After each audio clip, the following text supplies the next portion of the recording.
2026 শুরু হয়েছে। আল্লাহ আমাদের আরেকটি সুযোগ দিয়েছেন নিজেকে বদলানোর। কিন্তু যদি আমরা আগের ভুলগুলোই বারবার রিপিট করতে থাকি, নিজের পার্সোনালিটি আর ভ্যালু ঠিক না করি, তাহলে পরিবর্তন আসবে কিভাবে? আজকে থেকেই এই ভুলগুলো নিজের জীবন থেকে বাদ দিয়ে দিন। পয়েন্ট নাম্বার 1, মানুষকে আপনি কোনোদিন হ্যাপি করতে পারবেন না।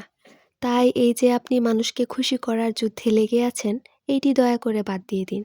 কারণ আমি আমার লাইফে যা কিছু শিখেছি, বুঝেছি, তাদের জন্য আপনি যাই করুন না কেন, মানুষ কোনোদিন হ্যাপি হবে না।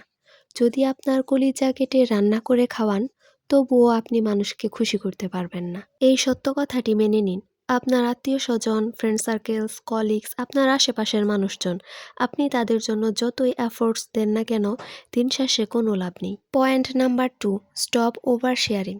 আমাদের লাইফে বড় প্রবলেম হোক কিংবা ছোট প্রবলেম হোক, আমরা প্রথমেই কি করি?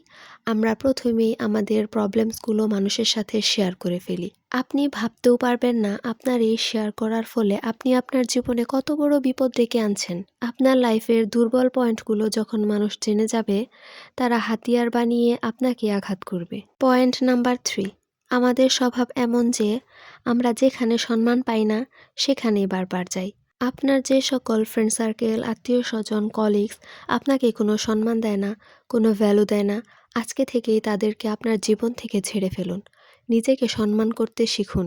নিজের কথা চিন্তা করুন। Point number 4, self care. নিজের যত্ন নিন। পরিষ্কার পরিচ্ছন্নতা ঈমানের অঙ্গ।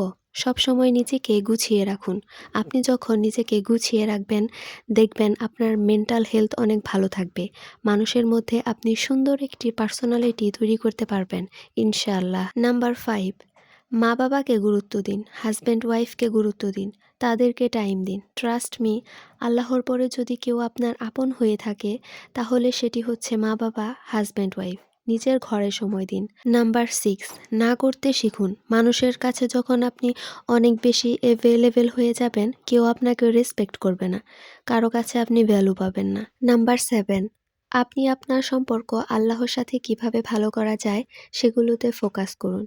আপনি হতে পারেন স্টুডেন্ট, ওয়ার্কিং পারসন, হাউসওয়াইফ, যাই হন না কেন, আপনার নিজের ক্যারিয়ারে ফোকাস করুন। আপনি যখন আপনার লাইফ নিয়ে ব্যস্ত থাকা শুরু করবেন, দেখবেন আপনার পার্সোনালিটি আপনা আপনি চেঞ্জ হতে শুরু করেছে, ইনশাআল্লাহ।